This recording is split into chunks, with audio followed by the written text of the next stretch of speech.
Sebelum terjadi COVID, dunia ekonomi mengalami guncangan cukup besar di mana perilaku milenial dan zilenial yang saat ini usianya antara 10-23 tahunan, para teenager plus minus, dan kaum milenial yang usianya antara 23-40 tahunan mempunyai perilaku yang berbeda dengan generasi di atasnya, kaum generasi X dan baby boomer. Generasi milenial dan zilenial disebut generasi digital. Mereka ngacak-ngacak cara berbisnis kaum kolonial generasi di atas mereka. Generasi digital itu kejam. Mereka membunuh banyak hal. Yang dibunuh adalah apa yang generasi atasnya lakukan, mereka tidak lakukan lagi. Salah satunya yang dibunuh adalah perkantoran, jam kerja kantor, bentuk organisasi kantor dan usaha. Semua nggak seperti dulu lagi. Dunia bisnis terlalu formal, pakai absen misalnya, atau HRD-nya yang ketat, kecuali pabrik. Mereka nggak suka dan nggak mau melakukan itu. Pokoknya mereka mematikan dan merubah hal-hal yang disukai oleh orang tuanya. Misalnya lagi, perilaku suka traveling, juga suka bosenan, sehingga tempat tinggal sukanya pindah-pindah, kerjanya pindah-pindah, nggak baca buku tapi nonton,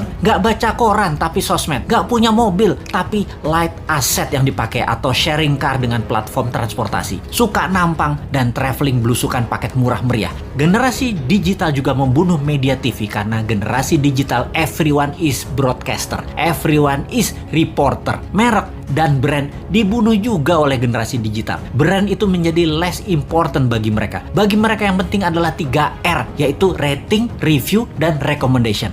Lalu masuk masa COVID. Mendadak dunia bisnis menjadi harus digital. Tepatnya dipaksa menjadi digital. Dipaksa jualan lewat platform marketplace. Dipaksa jualan lewat iklan di sosmed. Dipaksa menggunakan gadget di tangan bisnisnya. Dunia UKM Indonesia tidak banyak yang siap. Tidak banyak yang paham. Dan dunia bisnis selama pandemi yang tidak janji kapan berakhirnya, kapan herd immunity-nya tercapai, tidak tahu kapan dunia terbebas dan menyelesaikan pandemi ini, maka dunia brick and mortar, dunia bisnis bata dan semen menjadi terancam. Apa saja dunia bata dan semen itu? Seperti gedung sekolah, tempat wisata, hotel, ruko, mall, perkantoran, crowd gather event seperti bioskop, konser, sport event, musik event, MICE, semua menjadi menggantung bisnisnya. Dibuka nggak terlalu untung, ditutup pasti rugi. Bisnis semen dan bata karena pandemi, pengunjungnya dan aturannya sering on off. Akhirnya mereka harus segera pivot. Hiburan pindah ke rumah, pindah ke tangan, pindah ke gadget. Pokoknya semuanya pindah ke digital. Inilah masa killing time bagi bisnis yang tidak bisa pindah ke digital. Bagi yang lambat beradaptasi, siap-siap gulung tikar. Catatan ya, COVID akan berada bersama kita selamanya. Pandemi biologi ini tidak akan selesai karena bisa saja bukan hanya virus ini mutan, namun virus lain lagi terjadi yang selama ini diam-diam saja lalu terancam dengan adanya vaksin, maka mereka kemudian melakukan mutasi. Flu bisa menjadi virus yang mematikan, bisa saja terjadi. Ebola, SARS, AIDS, semua bisa bermutasi dengan vaksin di tubuh manusia. Siapa yang tahu? Ini bukan nakut-nakuti, tetapi sebagai orang yang lama dilatih dengan threat analysis, maka melihat ancaman harus segila mungkin dan kita harus punya antisipasinya sekarang.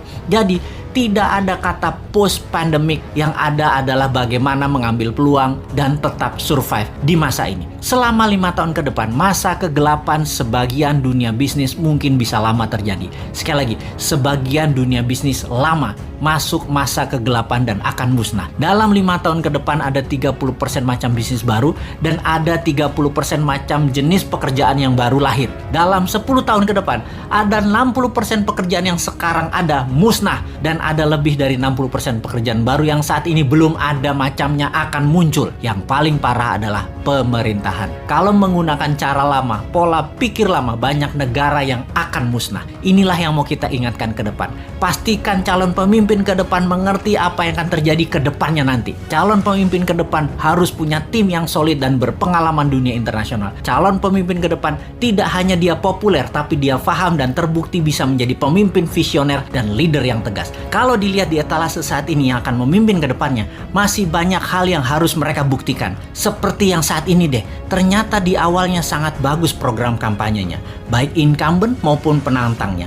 Ketika keduanya bergabung dalam satu wadah, sama COVID aja keok. Sebelum COVID aja sesungguhnya sudah tren turunnya. Tambah COVID, jadi minus. Tambah lagi, kalau perang Tiongkok Amerika jilid 2 terjadi, bengek bernegaranya pasti. Tambah fakta lain lagi, yaitu perang biologi pandemi ini berkepanjangan, kejet-kejet gejala stroke bernegaranya. Belum lagi, yang sejak 4 bulan yang lalu kita dengungkan, perang cuaca yang bisa membuat kelangkaan pangan terjadi.